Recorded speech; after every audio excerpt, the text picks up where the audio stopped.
امام الانبیاء جناب محمد رسول اللہ صلی اللہ علیہ وسلم نے فرمایا،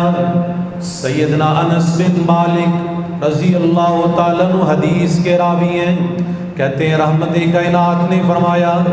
من صلی الغداۃ فی جماعت ثم قعد یذکر اللہ حتی تطلع الشمس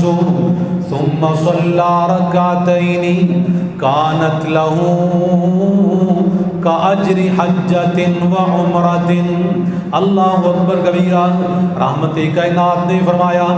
جو شخص صبح فجر کی نماز با جماعت ادا کرتا ہے، پھر اپنی جگہ پر بیٹھا رہتا ہے، اللہ تعالیٰ کا ذکر کرتا ہے، یذکر اللہ، جتنی دیر بیٹھا رہتا ہے اللہ کا ذکر کرتا رہتا ہے، سبحان اللہ پڑھتا ہے، الحمدللہ پڑھتا ہے، اللہ اکبر پڑھتا ہے، لا حول ولا قوت الا باللہ، اس کی زبان پر اللہ کا ذکر جاری رہتا ہے، زبان اللہ کے ذکر کے ساتھ تر رہتی ہے۔ آپ نے فرمایا حتی تطلع الشمس، یہاں تک کہ سورج طلوع ہونا شروع ہو جاتا ہے، سورج نکل آتا ہے، ثم صلی رکعتین، فرمایا پھر یہ شخص اٹھ کر 2 رکعتیں ادا کرتا ہے، 2 رکعتیں پڑھتا ہے، کانت لہ کاجر حجۃ وعمرۃ، اللہ تعالیٰ اس کے نامہ اعمال میں، اس عمل کی وجہ سے اس کے نامہ اعمال میں ایک مکمل حج اور ایک مکمل عمرے کا اجر اور ثواب درج فرما دیتے۔ صبح فجر کی نماز پڑھ کے روٹین بناؤ، بیٹھے رہو، اللہ کے ذکر میں مشغول رہو۔ ہمارا معمول کیا ہے؟ جو لوگ مسجد میں نہیں آتے نماز پڑھنے کے لیے وہ تو نہیں آتے، لیکن جو آتے ہیں ان کو بھی جلدی ہوتی ہے، گھروں میں جائیں، بستر پر لیٹیں، سو جائیں۔ حالانکہ یہ وقت بڑی برکت والا ہے، یہ بڑا قیمتی وقت ہے۔ رحمت کائنات نے فرمایا، اللہ تعالیٰ نے میری امت کی فجر میں برکت رکھی ہے، وہ برکتوں والا وقت، اس کو ضائع نہ کیا کریں۔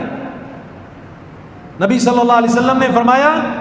کہ جو بیٹھا رہتا ہے اللہ کے ذکر میں مشغول رہتا ہے یہاں تک کہ سورج طلوع ہوتا ہے، پھر اٹھتا ہے، 2